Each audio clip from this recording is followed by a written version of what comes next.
होती हैं जो पेशेंट जब डॉक्टर के पास जाता है तो पेशेंट बता रहे होते हैं कि डॉक्टर साहब मुझे फलां प्रॉब्लम है, सर में दर्द हो रही है, बुखार हो रहा है, उल्टी आ रही है, मतली आ रही है, कुछ भी है, उन चीज़ों को हम सिम्टम्स बोलते हैं। साइंस वो चीज़ें होती हैं जो डॉक्टर आप एज अ पेशेंट जब उसके सामने बैठा होता है तो डॉक्टर देख रहे होता है कि हाँ इसमें ये भी प्रॉब्लम है, इसमें एनीमिया है, खून की कमी है, या इसकी पल्स बहुत तेज़ है, या ब्लड प्रेशर बहुत कम है। तो साइन सिम्टम्स जितना वो आपने ड्रामा में देख लिए वो सारे के सारे वही हैं। अब उनको थोड़ा सा मैं ना ऐसे कैटेगराइज करने की कोशिश करूँगा, ठीक है। बेसिकली इसके डिजीज़ की, इस बीमारी के 3 स्टेजेस होते हैं, 3 स्टेजेस। वही बातें हैं जो बच्चों ने आपके सामने पेश करती हैं। 3 स्टेजेस या उनको फेजेस बोलते हैं। First is febrile phase, second is critical phase, and last one is the recovery phase. Febrile phase, ये नाम से जाहिर है, febrile means fever. फीवर इसमें इतना तेज भी हो सकता है कि 104 फ़ारेनहाइट तक भी जा सकता है, 40 डिग्री सेंटीग्रेड भी फीवर हो सकता है। कितना तेज फीवर होता है। और ये होता है जब मच्छर काटेगा, मच्छर के काटने के दूसरे दिन से शुरू हो सकता है और तकरीबन एवरेज जो है 7-8 दिन तक रह सकता है।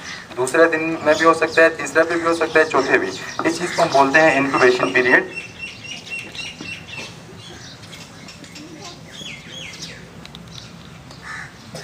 इंक्यूबेशन पीरियड का मतलब ये होता है कि जिस दिन मच्छर काटेगा उस काटने के बाद किस दिन बंदे को बुखार होता है, किस दिन उसके सर में दर्द होता है, किस दिन उसके जिस्म पे दाने निकलते हैं, वो जो पीरियड होगा, वो जो टाइम फ्रेम है, उस टाइम फ्रेम को हम मेडिकल लैंग्वेज में इंक्यूबेशन पीरियड बोलते हैं। और डेंगू वायरस का इंक्यूबेशन पीरियड है 3 से लेकर 14 दिन, और एवरेज जब निकालते हैं 2 से तकरीबन 7 दिन बनते हैं। तो फीवर हो सकता है 2 से 7 दिनों के अंदर अंदर, ठीक है ना। फीवर के साथ ही फर्स्ट और सेकेंड डे पे फीवर के साथ दूसरी चीज़ बॉडी पे रैश बन सकती है, डिफ्यूज़ किस्म की रैश। डिफ्यूज़ रैश बोलते हैं, बिल्कुल ऐसे ना जुड़े जुड़े दाने होते हैं, इकट्ठे इकट्ठे इकट्ठे इकट्ठे इकट्ठे, जैसे कि जो बच्चे की टांगों पे उन्होंने मार्कर से ऐसे डॉट डाले हुए थे। डिफ्यूज़ किस्म की रैश हो सकती है। And this rash is very much similar to that of measles. खसरे का पता है ना सबको, तो खसरा के अंदर रैश होती है, वो जैसे कानों के पीछे से शुरू होकर नीचे बॉडी पे जा रही होती है, बिल्कुल उसी पैटर्न की रैश होती है। वही उसी किस्म के लाल कलर का, उसको एरिथीमा बोलते हैं हम, ठीक है। लाल किस्म की डिफ्यूज किस्म की रैश भी हो सकती है। फीवर होगा फिब्राइल फेज में, और इसके साथ रैश हो सकती है। रैश जो शुरू वाली होगी वो बिल्कुल ऐसे जुड़ी जुड़ी इकट्ठी होगी आपस में, ठीक है, लाल रंग के होंगे, और ऐसे पीछे बैक पर से स्टार्ट होती है और बिल्कुल हसरा की तरह होती है। हसरा के गाने किसी ने देखे हुआ तो बिल्कुल सिमिलर होती है उससे। The second stage is the critical phase, and this is more dangerous. ये जो है फिब्राइल फेज मैंने कहा 2 से 7 दिन तक रह सकती है, और ये जो है क्रिटिकल फेज, इसका टाइम पीरियड होता है 1 to 2 डेज। ये क्रिटिकल फेज होता है जिसमें लोगों की most of the time deaths हो जाती है, और जो हुई है वाकया हुई है। और इसके अंडरलाइन कॉज क्या होती है, जिसमें हमें पता है हमारे जो वेसल्स हैं, खून की नालियाँ हैं, जो खून की नालियों में 3 किस्म के सेल हुआ करते हैं, ठीक है। एक RBC होते हैं, एक WBC होते हैं, एक प्लेटलेट्स होते हैं।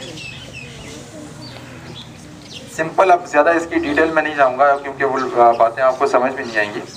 बेसिकली ये वायरस जब बॉडी के अंदर जाता है, फर्स्ट ऑफ ऑल ये से फॉर एग्जांपल ये वेसल के अंदर वायरस क्या है, यहाँ पे इसने अपने जो वायरस यहाँ रिलीज़ करेगा जब, तो ये जो प्लेटलेट्स काउंट है बेसिकली ये इसको बहुत ज़्यादा डिक्रीज कर देता है। तो आप सुनते होंगे कि प्लेटलेट्स कम हो गए और इसकी वजह से बहुत ज़्यादा ब्लीडिंग हुई है और डेथ हो गई है। जब प्लेटलेट्स बहुत ज़्यादा जिस्म में कम हो जाते हैं तो बेसिकली प्लेटलेट्स का फंक्शन ये होता है, ये कोगुलेशन करता है। कोगुलेशन का मतलब है जब भी खुदा न वास्ते किसी को कट लग जाए या कुछ इंजरी हो जाए, एक्सीडेंट हो जाए, तो ये अल्लाह पाक की तरफ से कुदरती निज़ाम है, ये ब्लीडिंग को प्रिवेंट करता है। कभी खून वाला रसने से बचाता है ये, ठीक है। खून को जमाने का रोल होता है प्लेटलेट्स का।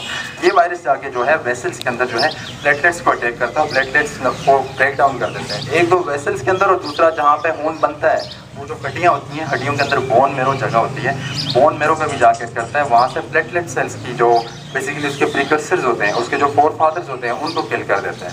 होता क्या है क्रिटिकल फेज के अंदर, जब प्लेटलेट्स काउंट बहुत ज़्यादा कम हो जाता है तो जो वेसल्स हैं हमारी जिस्म के अंदर जितनी भी आर्टरीज हैं, वेन्स हैं, उनसे खून बाहर रसना शुरू कर जाता है। यहाँ से कैपिलरी परमिएबिलिटी ज़्यादा बढ़ जाती है, ठीक है ना।